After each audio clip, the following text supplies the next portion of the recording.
Hey, I'm Officer Micah Pasquarel, Virginia Tech Police Department, and Residence Life Resource Officer. Hey everyone, I'm Eamon. I'm a sophomore here at Virginia Tech. I'm from Alexandria, Virginia. What's going on?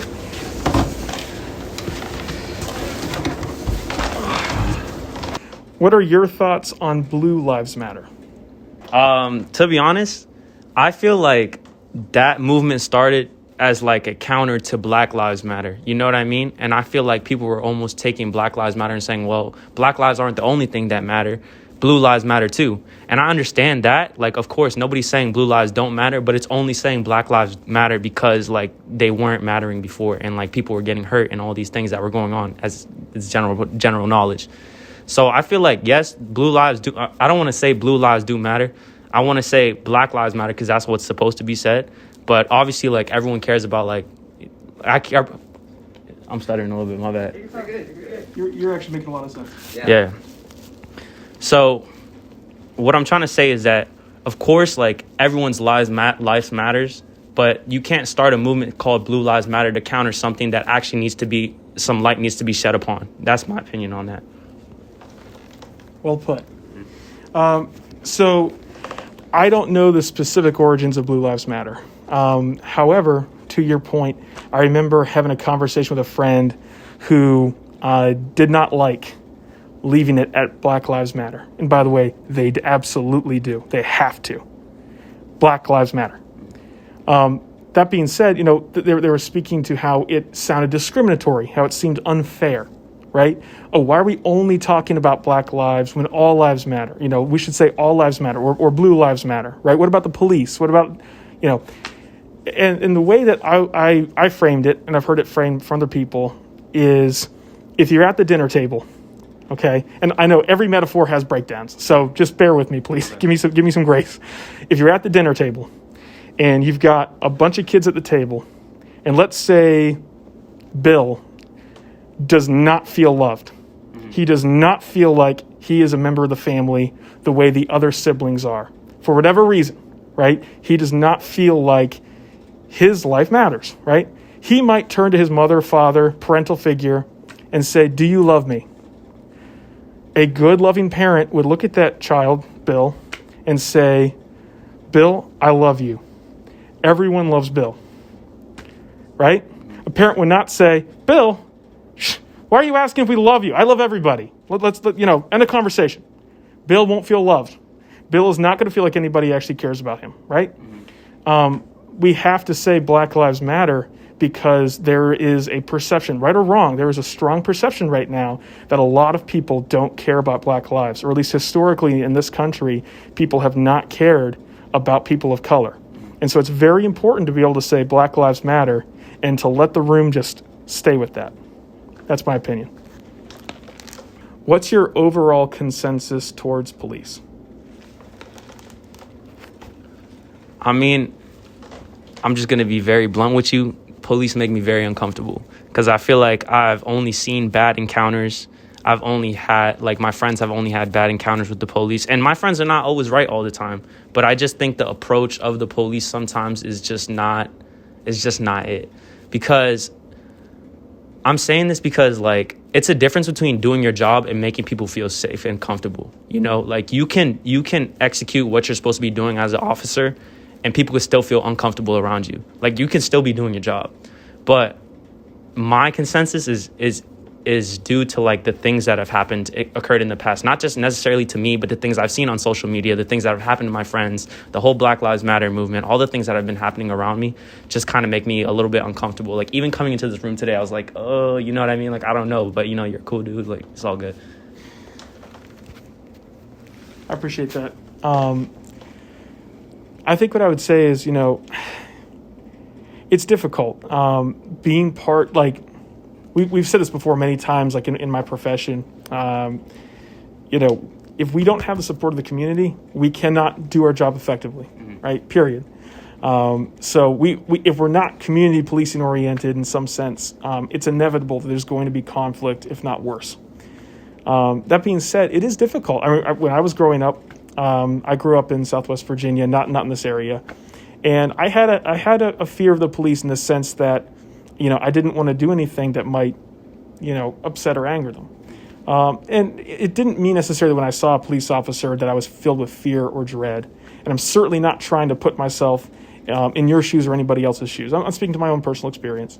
But there is something about law enforcement officers where I think because of the nature of our profession, the nature of our job, law enforcement is our primary responsibility.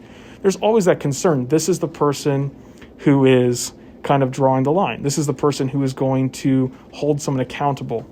And I think what's starting to happen, at least in some circles, is that there's been an erosion of trust, an erosion in our credibility as a profession, that we are going to do the right thing in the right circumstances, and that we're going to give people a fair and honest appraisal before we take action. And I think that's the crux of what's going on right now. However we are able to, as a profession, win back the trust of our community, to reestablish that we really are here to protect you. That, coming into this office, I appreciate you saying that. And there's nothing wrong with you saying that. However, it would be my joy if instead, if you saw me, that you'd be thinking, oh, cool, there's an officer around here. Chances of anything bad happening are really low. But that's not always the reality. That's not always the perception. And so, whatever we can do to sort of bridge that gap and to help people feel like we're part of the community, that's what we want. And I just appreciate you being willing to be honest about that. I don't think there's anything in this conversation that can resolve that. And, we like to be problem solvers. But at the end of the day, I appreciate your courage in coming and speaking with me. I really like that. I respect it. I feel safe at Virginia Tech. I feel like this one's more for me, but... So do I feel safe at Virginia Tech? Frankly, the answer is yes, I do. We know that there's a history at this institution. We had an officer killed here. Corporal Kraus was killed in a traffic stop on December 8th. And that was in recent memory. I was already going into law enforcement when it happened. Of course, we all know about April 16th, where many students were murdered in two separate incidents that day with the same killer. So we know things can happen. And there's other examples. Other crimes have happened. Whenever you have 40,000+ people interacting together on a college campus, there's always the potential for problems. But that being said, I think something I've seen in a general sense is that people look out for each other at Virginia Tech. And I think because perhaps, unfortunately, of our recent violent history, I think people are much more proactive about saying something, taking care of others. It's really impressive. Someone's going through something, they're struggling with something. Their roommate or their friend, their resident advisor, their classmate often is reporting it to the appropriate authorities. Not always us, sometimes us, and trying to get them help. And I think what we have mostly done, not disregarding what you just said a minute ago, but for the most part, I think people are confident that if they are asking for our services, that they are generally going to get the response that they need. And often with a friendly face. So overall, I do feel safe. I've been on this campus before, off duty, outside of uniform, and walking around, I'm not really all that concerned about stuff. I'm enjoying the campus, enjoying the interactions I have with people. But as a law enforcement officer, we always have a part of us that's always recognizing that there's always the possibility of danger, always the possibility of something happening. So, I'm vigilant, but I'm not necessarily emotionally tied up in that, I guess is what I would say. I never really thought about if I feel safe at Virginia Tech. I just feel like I ask myself if I feel safe where I am. Because it doesn't matter if I'm at Virginia Tech or if I'm at home in Nova or if I'm somewhere in New York, wherever I am. Like you said, it could happen anywhere. Those things happen all over the world. They happen all throughout the country. It's just so unfortunate that, the events that occurred on April 16th, you hate to see that here. But overall, not necessarily, but that's not because of the response of the officers here at Tech, but it's just more so I don't feel like my people are safe anywhere. You know what I mean? And that's just because of everything that's been going on, not necessarily. It has to do with the police also, but there's more than that, And I also ask myself, it's not if I feel safe, but kind of I don't like how people look at me and see a threat. You know what I mean? Not necessarily, like, not that I'm like out here hurting anybody or anything, but like if I'm walking next to somebody and they, you know, walk like a little bit faster, or like if somebody clenches their purse if I'm in the elevator with them or something like that. You know, it's just like little subtleties like that I notice. I'm like, man, like, what am I doing that's making this person uncomfortable when I'm in my head, I'm thinking like, am I safe here? You know what I mean? Like, I'm asking myself that question when those people are like afraid of what I'm doing just because of the color of my skin, like that. I appreciate that. Should the police be reformed? I feel like the easy answer to this question is yes, because of everything that's been happening.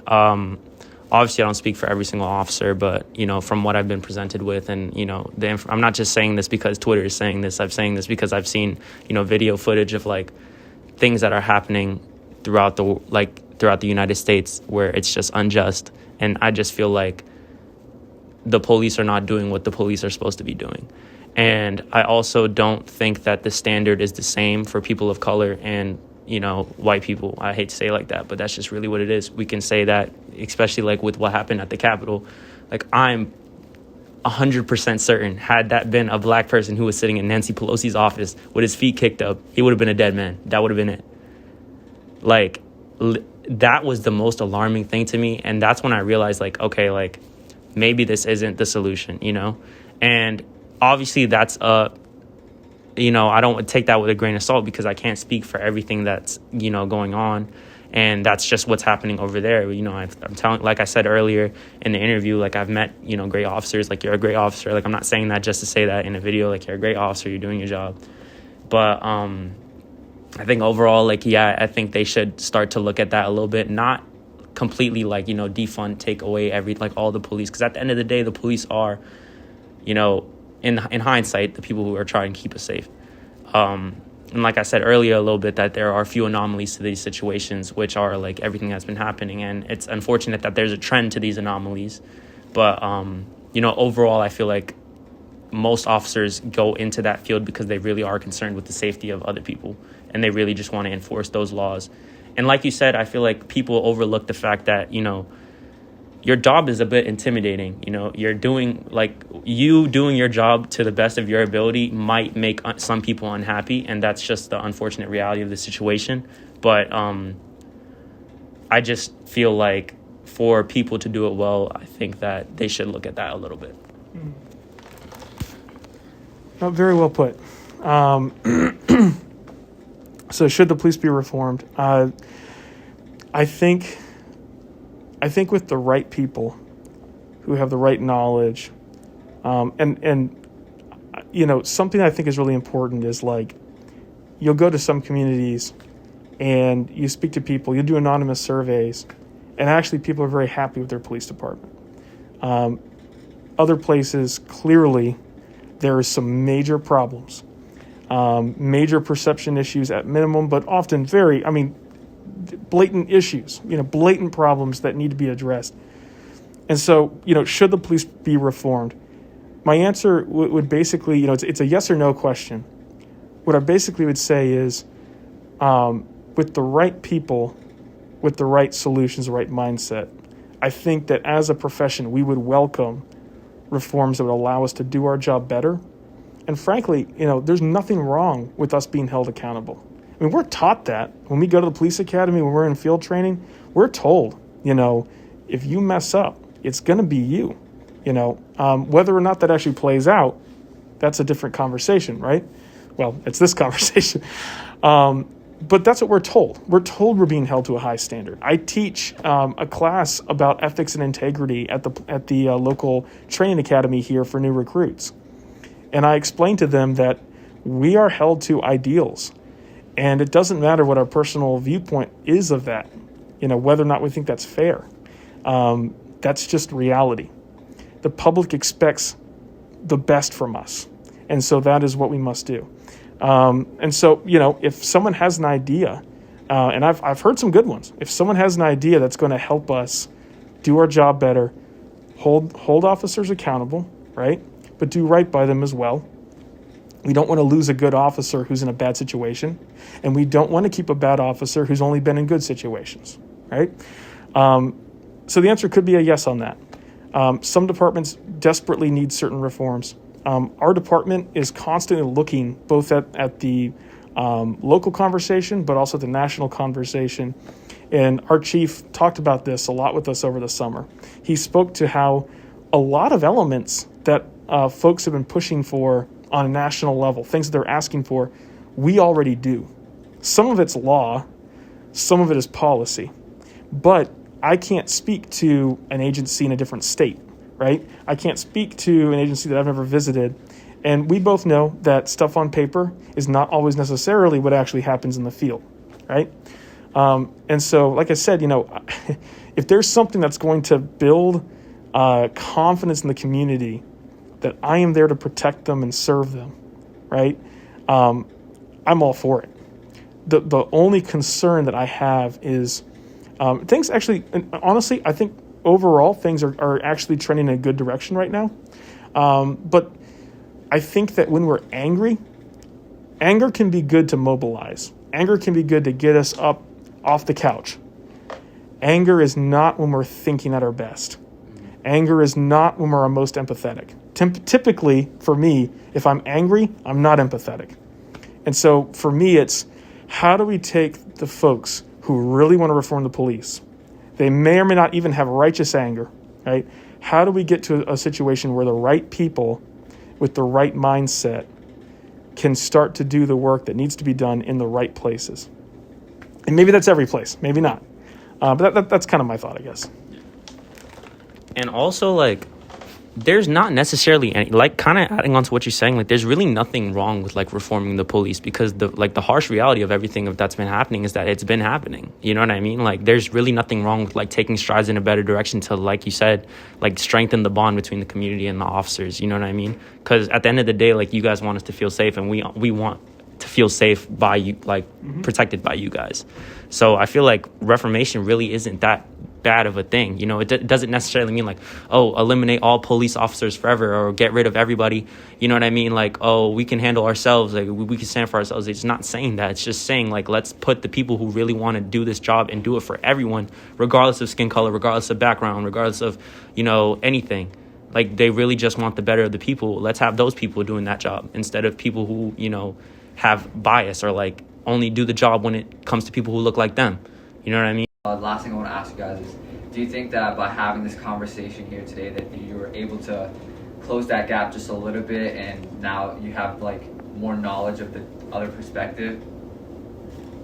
I mean, yeah, like, I really do appreciate this conversation because, you're spitting facts. You're telling me everything that I need to hear. And honestly, like, with everything that's been going on with COVID and, like, the BLM movement, everything that's been going on, like, I feel like I've never really had the chance to, like, hear, the opinion of an officer or, like, really, see, like, I feel like I've always just been scratching the surface. I've communicated with a few officers at the Capitol when we were protesting there, but, it was always just short, 5-second conversations, nothing crazy. But this is a good chance for me to, like, go in depth and really, like, say what I have to say and see what you have to say in response to what I have to say. You know what I mean? Mm-hmm. And you won't necessarily, like, agree with everything that I'm saying. You know what I mean? Like, everyone has their own opinion at the end of the day, but I feel like that's what the point of a conversation is, for us to, communicate these things and, like, really see where your head is at and where my head is at, and, like, compare our ideas together.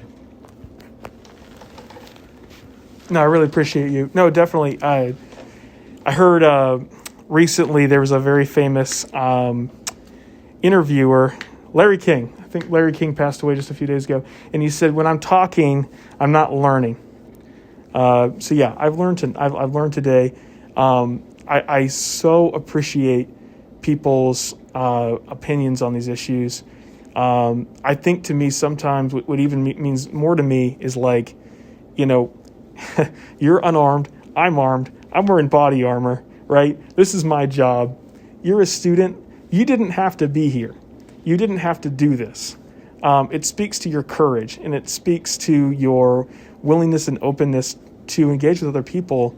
Walking in here knowing that probably we don't agree on everything, it tells me not just about your position. I think you made some really good and eloquent points today, but also it tells me about you.